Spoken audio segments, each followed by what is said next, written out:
स्वाभिमानी शेतकरी संघटनेचा, स्वाभिमानी शेतकरी संघटनेचा अरे या सरकारचं करायचं काय?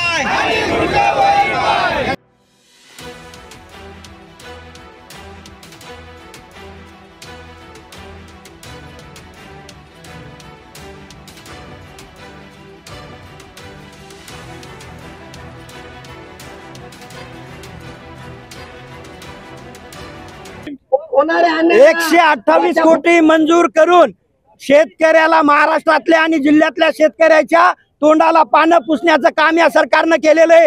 हे सरकार मागच्या वर्षी जे याच्या अर्धी अतिवृष्टी झालेली होती त्यावेळेस 548 कोटी जिल्ह्यामध्ये दुष्काळी मदत शेतकऱ्याला मिळालेली होती आणि आज त्यापेक्षा दुप्पट नुकसान होऊन देखील फक्त 128 कोटी मदत देऊन शेतकऱ्याच्या तोंडाला पानं पुसलेले आहेत आणि आणखीन पंचनामे सुद्धा झालेले नाहीत। पंचनामे कुठंच झालेले नाहीत। इथं फक्त असं चालू आहे की घर बसून तलाठी फोन करतोय आणि म्हणताय की तुमच्या शेतातले फोटो द्या आणि असे फोटो पाठवून म्हणणार की सर सगळं आम्ही हे घेणार म्हणून, पण हे आम्ही चालू देणार नाहीत। स्वाभिमानी शेतकरी संघटना परभणी जिल्ह्यामध्ये फार मोठं आंदोलन उभं करत आणि या शेतकऱ्याला एकत्र करून या सरकारच्या बुडावर लाथ मारल्याशिवाय राहणार नाही।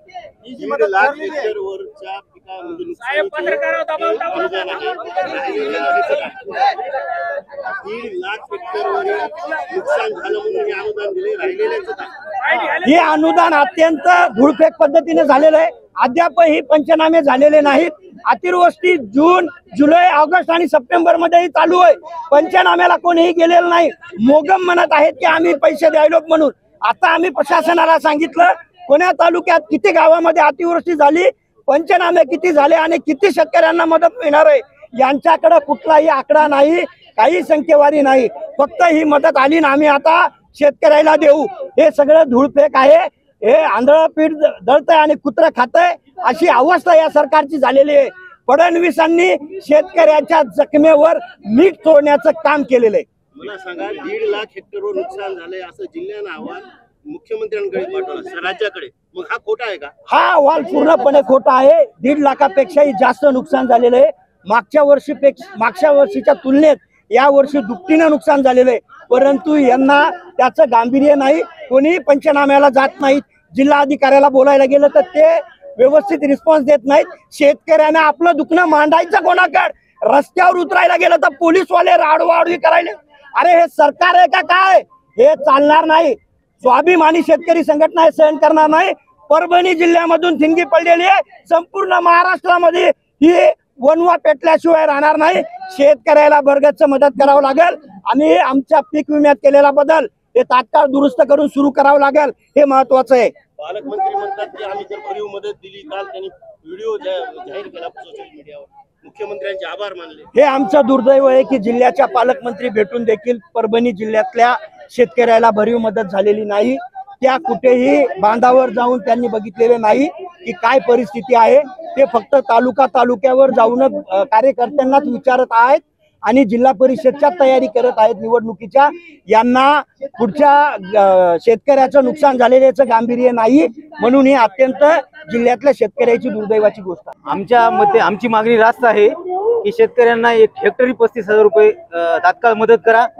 गाय गोटे, विहिरी, सिंचन विहिरीचे राहिलेले बिल तात्काळ शेतकऱ्याच्या खात्यावर वर्ग करा आणि राहिलेले पंचनामे तात्काळ पूर्ण करा। या मागण्यांसाठी आजचा रस्ता ठेवलेला आहे। सरकारनं तर 128 कोटी आज जाहीर केलेले आहेत। तुम्हाला ती मदत म्हणजे गोलबालेपणा आहे। ती कुठलीही मदत अशी काही व्यवस्थित नाही। गेल्या वर्षीच्या तुलनेत जर विचार केला तर या वर्षीची मदत खूपच तुटपुंजी आहे, म्हणून तिच्यात काही होणार नाही।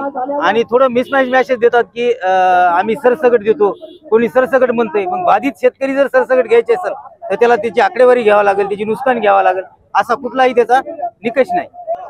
आज रास्ता रोको केलाय, काय कारण आहे? आज स्वाभिमानी शेतकरी संघटनेनं जे रास्ता रोकोचं आयोजन केलेलं आहे ती मागच्या 1 महिन्यापासून होणारी जिल्ह्यामध्ये अतिवृष्टी आहे कारण आहे। अतिवृष्टीनं शेतकरी पुरता मेटाकुटीला आलेला आहे.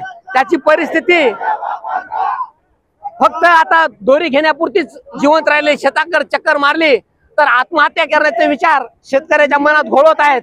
आणि जिल्हा प्रशासन गाढ निद्रेत झोपलेला आहे. त्याला कुठल्याच प्रकारचं असं नाही की, आणि वरून राज्यकर्ते तर काय तमाशा लावलाय. 128 कोटीची जी मदत आहे ही कोण्या बेसवर दिलेली आहे हेच काही कळाय मार्ग नाहीये. मागच्या वर्षी नुकसान झालं होतं त्यावेळेस NDRFच्या धर्तीवर 548 कोटी रुपये या जिल्ह्याला भेटले होते. मागच्या वर्षी एवढं नुकसान झालं नव्हतं.